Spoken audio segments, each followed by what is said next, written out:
주성장이라고 하면은요, 원래 이제 주조장인이 있죠.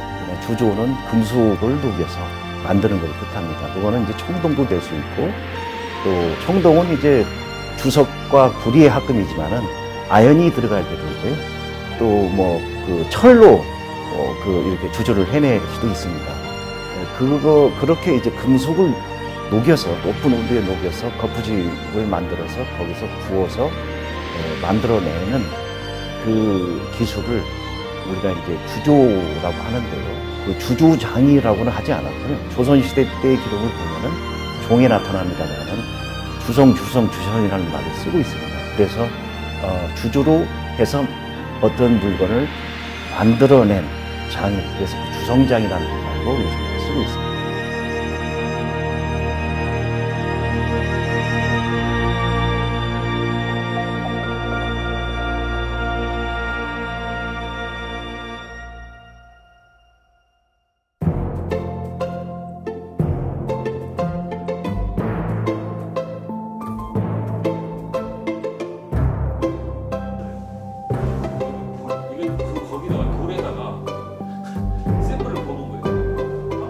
주성장 불구 보유자 이완규는 1970년대 금속 공예 조각의 대가 오해익 선생의 공방에서 청동 주물리를 처음 시작했다. 그는 불교 미술의 영역에 속하는 호신부를 비롯해 촛대, 향로 등 부처 앞에 쓰는 다양한 불교용품 제작에 매진했고, 단요새 문경을 비롯한 청동기 시대 유물을 현대에 고스란히 재현함으로써 관련 분야 명장의 반열에 올랐다. 여기서 그림쟁이들 있는데 그림을 그리면 어떻게 되나?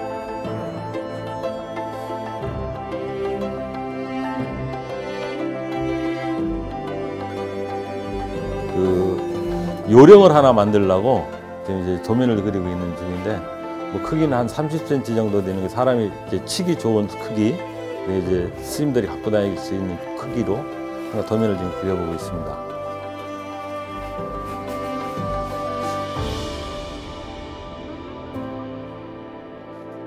이완규 주성장은 이번 기록화 사업을 위한 시연으로 고려시대에 주성된 것으로 알려진 동제 금강령 주조를 수행키로 했다. 금강령은 요령에서 유래한 것으로 사찰의 법회나 강론 때 잠자는 불성을 깨우기 위해 사용하는 불구다. 금강령의 몸체 외면에는 보살, 비구니, 사천왕, 명왕 등이 조각되고, 손잡이 윗부분에 위치한 갈고리 형태의 숫자에 따라 독고령, 삼고령, 오고령으로 불린다.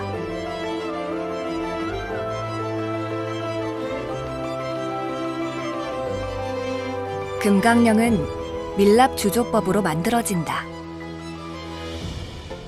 밀랍주조법은 밀랍 모형으로 거푸집을 제작하여 주조하는 방식이다. 밀랍주조법의 장점은 밀랍 원형을 통해 섬세한 결과물을 얻어낼 수 있다는 점이다.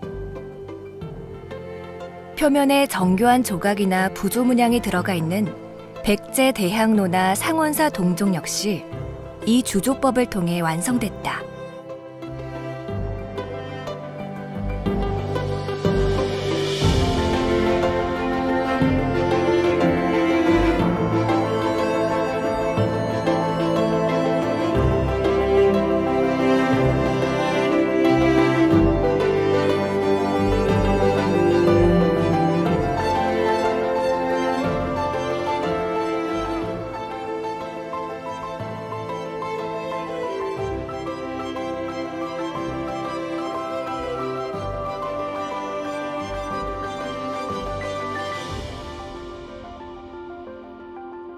거푸집을 만들기 위해 먼저 중자를 제작한다.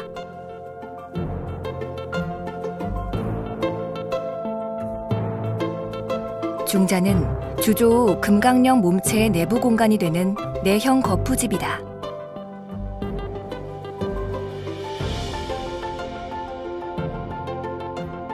고운 황토와 모래를 섞은 주물사로 중자의 형태를 만들고, 상온에서 건조 과정을 거친 후 섭씨 800도씨의 온도에서 2시간 정도 구워내면 도기 상태의 중자가 완성된다.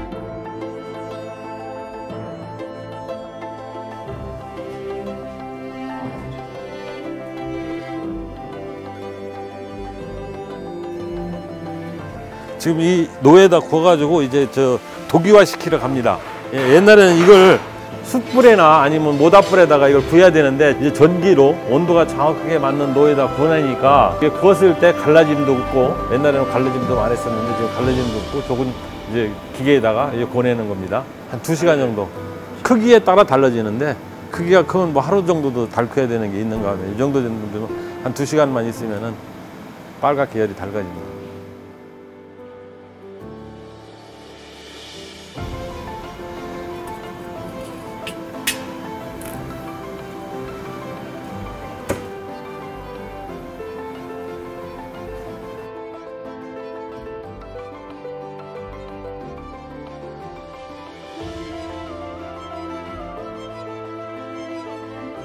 벌집에서 채취한 밀랍이라는 거예요.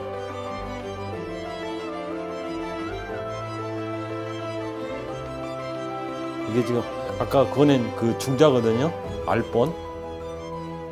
이 요령의 그 두께, 그게 쇠가 들어가서 소리가 날 수 있는 두께대로 여기다 이제 이 밀랍을 올릴 겁니다. 굳어있는 밀랍을 가열해 액상 형태가 되면 붓을 이용해 중자의 표면에 밀랍을 일정한 두께로 바른다. 중자 표면에 두텁게 덧입혀진 밀랍이 굳으면 조각도를 이용해 다듬어가며 금강령 몸체의 형태를 만들어간다. 금강령의 몸체는 육능의 곡면 형태로 조형하며 몸체 상부는 악년과 복년의 형으로, 몸체 하부 구연 부분은 육능 형태로 연주 문양과 함께 조각한다.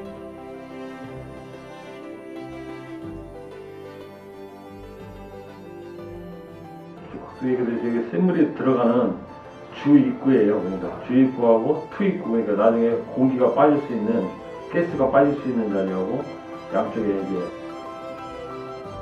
샘물 들어가는 주 입구 자리하고 이거 만들어 줘야죠.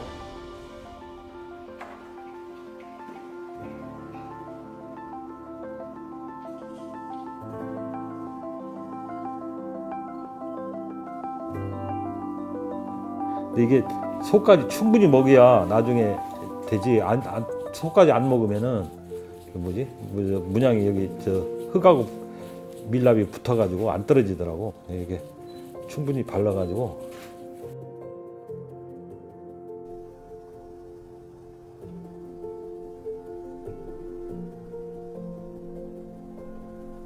두께를 이게 너무 두껍게 뜨면 안 되니까.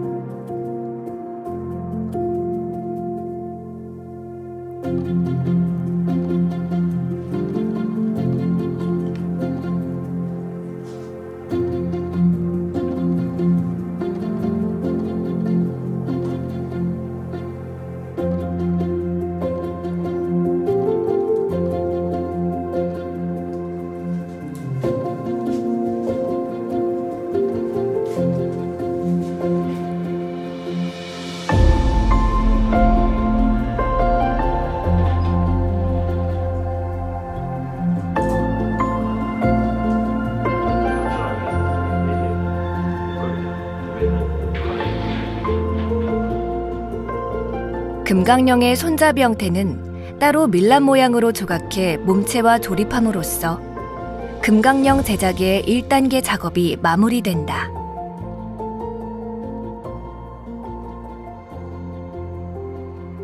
사천왕, 제석천, 범천상의 보조 밀랍 모형을 육면에 차례로 붙임으로써 몸체 밀랍 모형 제작이 완료된다.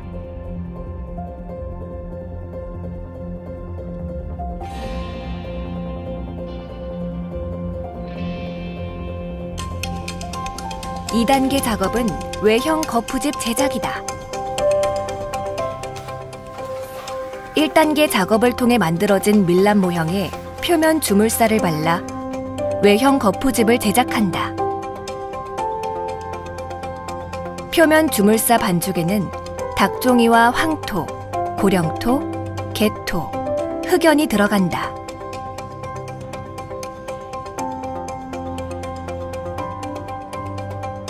닭종이를 넣는 이유는 섬유질을 포함시킴으로써 갈라짐을 방지하기 위함이다. 또한 닭종이는 열을 가하게 되면 타서 없어지면서 가스를 방출하는 효과도 있다. 그 밖에 흑연은 1200도 고온에서도 견뎌내는 특성 때문에 주물사 반죽에는 필수로 들어간다. 표면 주물사는 1cm 이상의 두께로 바른다.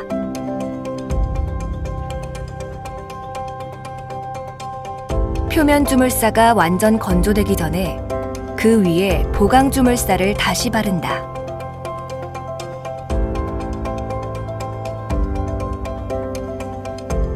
일차 주물살을 올렸으니까 그 다음에 이제 보강을 해줘야 되거든. 큰 걸 할 때는 우리 볏짚을 좀 넣어가지고 했었는데 이번에는 우리 이제 크게 작으니까 말을 조금 넣어가지고 갖다 쌌을 때 흐르지 않게 좀 누르잖아 지금 흐를 수가 있잖아. 그러니까 저거보다 조금은 되게 개가지고. 보강 주물사는 황토, 붉은 모래, 마사토, 볏짚을 혼합해 반죽한다. 금강령처럼 비교적 작은 불구의 경우에는 볏짚 대신 말을 쓰기도 한다. 보강 주물사는 쇳물이 투입되면서 용탕가스의 팽창으로 갈라지지 않도록 두텁게 바름으로써 거푸집 주물사 성형이 완료된다.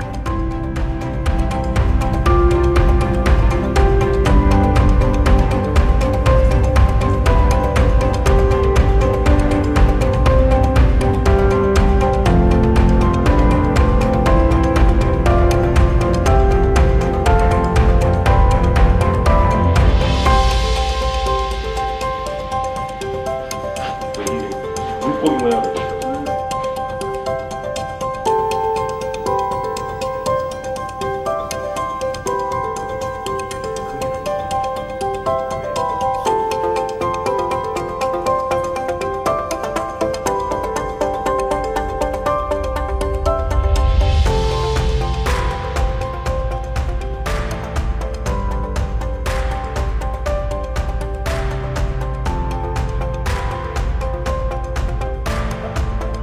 화로를 설치한 후 건조된 외형 거푸집을 그 위에 올려놓고 장작을 쌓는다. 이는 외형 거푸집 안에 숨어있는 금강령의 밀랍 모형을 빼내기 위함이다.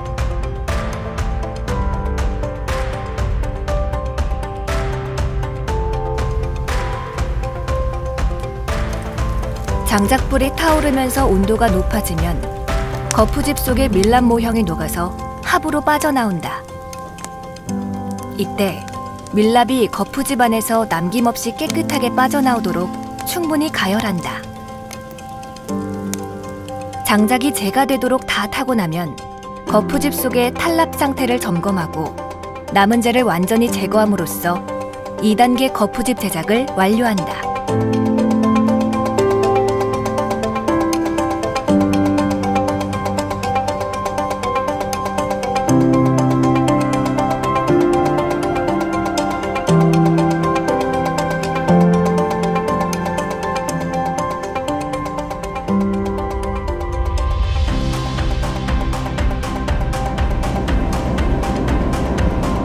3단계는 용탕 투입 단계다. 8.5kg. 구리 82%와 주석 18% 비율로 도가니에 넣고 가열한다.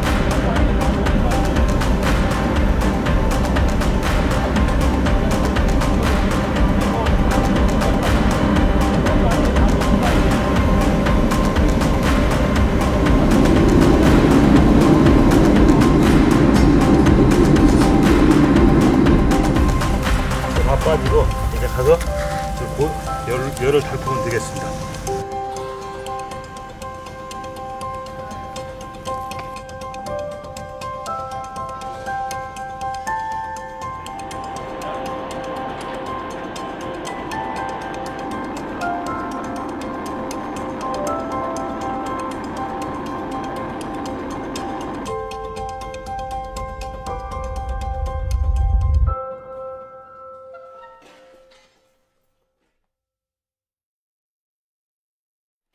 도가니의 용탕을 레드를 옮겨 부은 후 2단계 작업을 통해 완성된 거푸집에 용탕을 투입하면 금강령 제작의 3단계가 마무리된다.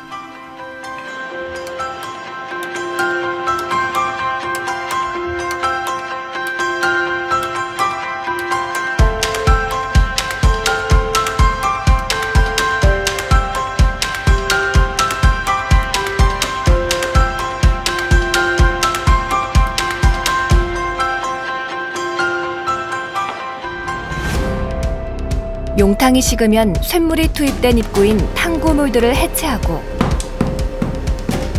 외형 거푸집과 내형 거푸집 해체, 그리고 내외부 주물살을 제거함으로써 전체 탈사를 완료한다.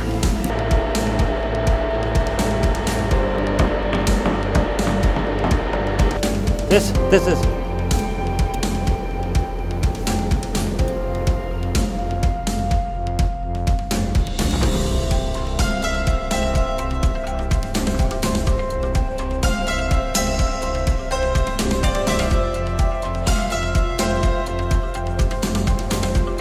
탈사가 완료되면 문양 부분을 보수하고 표면 연삭 과정을 통해 주조를 완료한다.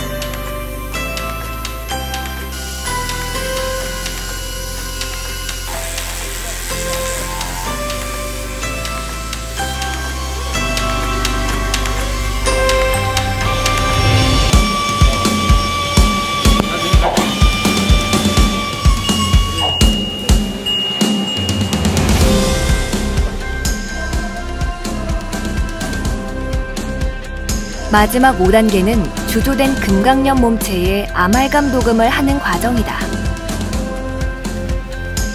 먼저 금박지에 순금을 긁어 모은 후 수은을 섞어 아말감을 제조한다.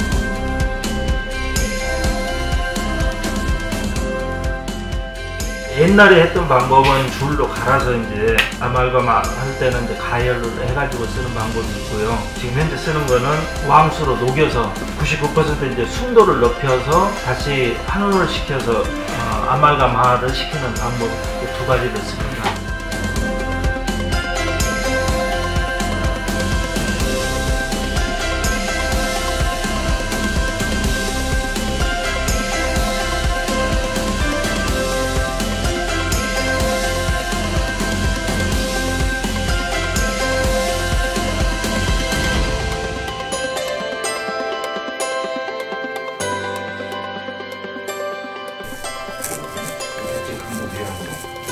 그렇게 제조된 아말감을 청동 금강령의 표면에 붓으로 고르게 바른 후 로에서 350도씨에서 400도씨로 가열한다.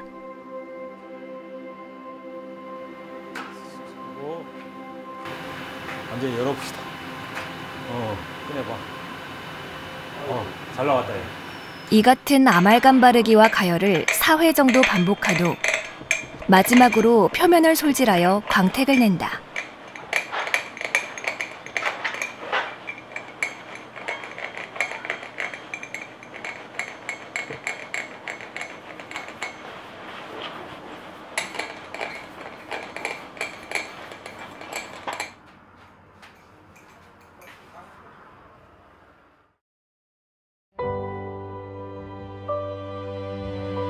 아말감 도금이 끝나면 방울 모양의 청동추인 탁설을 금강령 몸체 내부에 달아 조립을 마무리한다.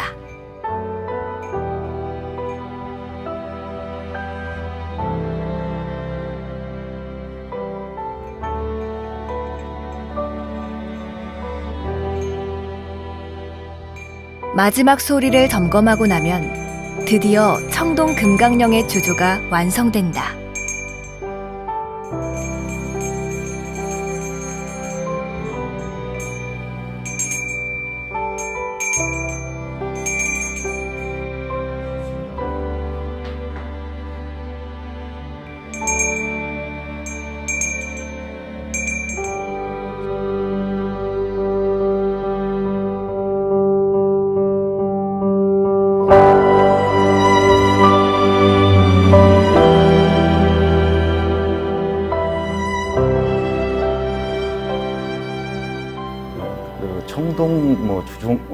주주 기술이라든지 또 금속 주주 기술에서 그런 다양한 기술을 다 섭렵하기는 정말 어렵습니다. 장인 정신으로 입문을 해서도 그 많은 주주 기술을 다 실험하고 또 그거를 재현해내기는 거의 불가능하다고 보거든요. 그만큼 그 종류가 많기 때문에 그렇습니다. 기법도 많고. 그런데 제가 아는 이완규 장인은 많은 실험을 해왔습니다. 그 중에서 좀 제가 말씀드릴 수 있는 것은 가장 어렵게 느껴지고 있는 신라시대 때의 성덕대왕 신종의 주주 기법. 당시 20톤에 가까운 무거운 종을 크레인이 없이 만들어냈다는 것은 정말 불가사의한 일이 하나죠.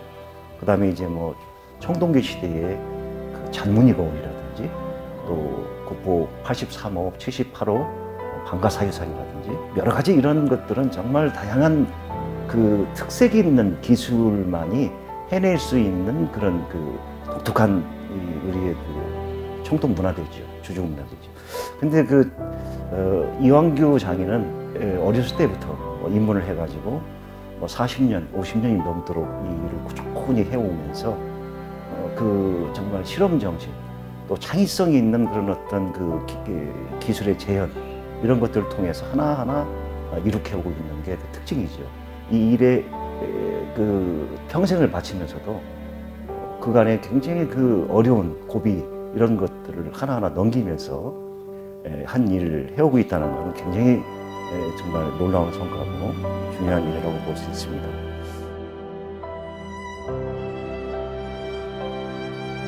이완규 주성장은 우리나라 고대 불교 조각사 연구의 출발점이자 미스테리였던 금동반가 사유상을 완벽하게 재현해낸 바 있다.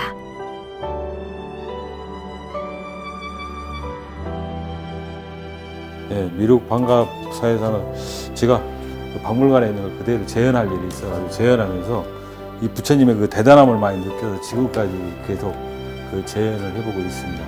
그 중에 좀 중요한 자리가 어떻게 옛날에 이 부처님을 만들었는지, 옛날에 엑스레이로 사진 찍은 걸 보니까 기퍼가 하나도 없어요. 어떻게 옛날 주주에서 기퍼가 없이 주문을 봤는지 연구를 지금 하면서 첫째 이제 지금까지 해오지 않은 기법, 그 중에도 최고 중요한 것은 이제 중자 내연 거푸집이라고 그러죠. 내연 거푸집을 제작을 해야 되는데 그 내연 거푸집에 보면은 이 부처님의 설계를 잘했다는 거죠. 주조하는 사람들이 봤을 때 이쪽 양쪽 손이 복잡하게 되어 있지 않습니까? 그러니까 이걸 과연 어떻게 만들었느냐. 국보 보물을 보면은 이 자리가 20몇 자리가 있긴 있는데 이제 용접술이 없었는데도 용접이 되어 있는 것으로 이게 조립이 되어 있어요. 근데 엑스레이를 찍어봤을 때 같이 한 몸에 분 것처럼 되어 있는 거죠.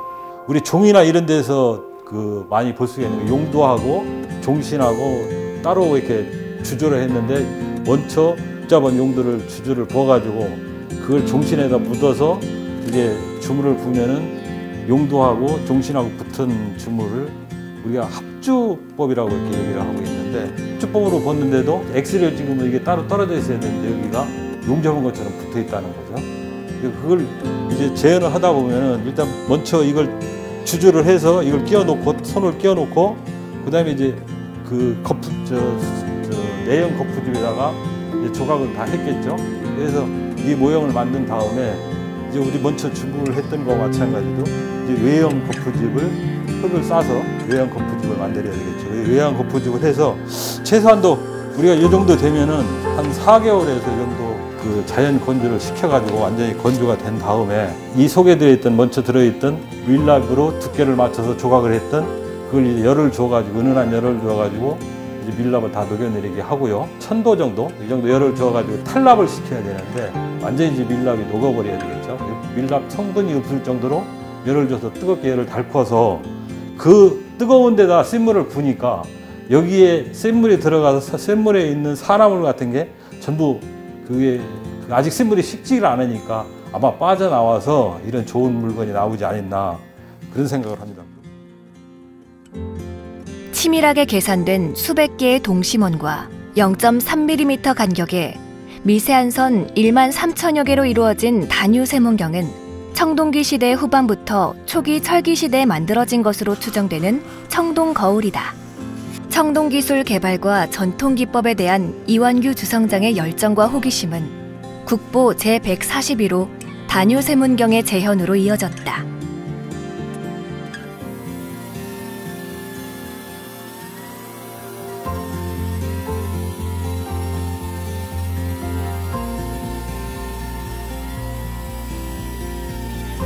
장인미술 공방장 김재수입니다. 문화재에 대한 관심이 좀 있긴 있었는데 또 우연찮게 그 이완규 선배님을 만나게 돼가지고 지금까지 한 34년을 같이 일을 하게 됐습니다. 밀랍을 이용해가지고 옛날 재료를 가지고 문화재를 만드는 일을 하고 있습니다.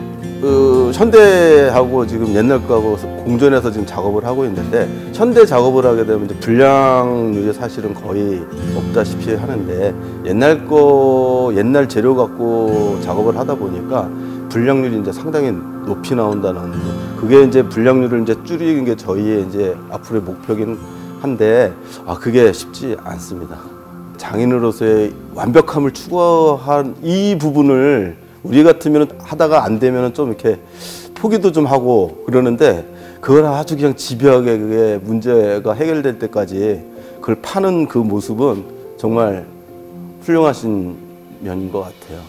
이제 옛날 거를 복원하는 과정에 있어서 대형화되어 있는 거는 사실은 접근하기가 너무 어려운, 그러니까 모든 여건이 또 요즘 환경 뭐 이런 문제도 이제 겹치니까 그 대형화하는 거에 대해서 굉장히 이제 애로사항이 있고, 해본 경험이 사실은 그게 많지는 않습니다. 근데 소품이 아닌 대형 작품을 옛날 방식으로 해보고 싶은 게 앞으로의 계획입니다.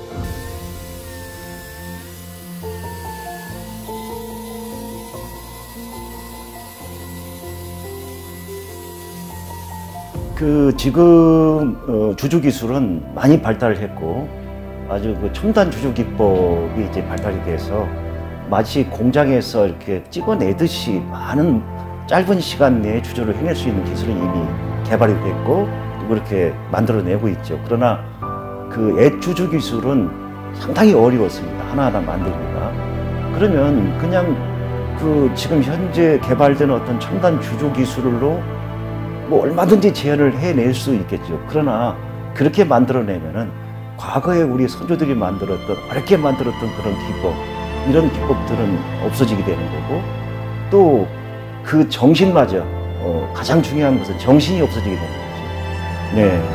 그래서 이제 무엇보다 중요한 것은 첨단 기술이 아니고, 과거에 정말 어려웠던 환경 속에서 도구도 그렇고 재료도 그렇고 여러 가지 그 어려웠던 작업 환경 속에서 정말 소중하게 이루어냈던 청동 기술, 바로 거기에 핵심이 있고, 전통을 말하자면 계승하는 그런 주성장들은 그러한 전통 기술 기법을, 전통 주조 기술을 재현해내는 것이야말로 우리 시대에 청동 주성장이 전승해야 될 그런 큰 과제다, 이렇게 말씀드릴 수 있겠습니다.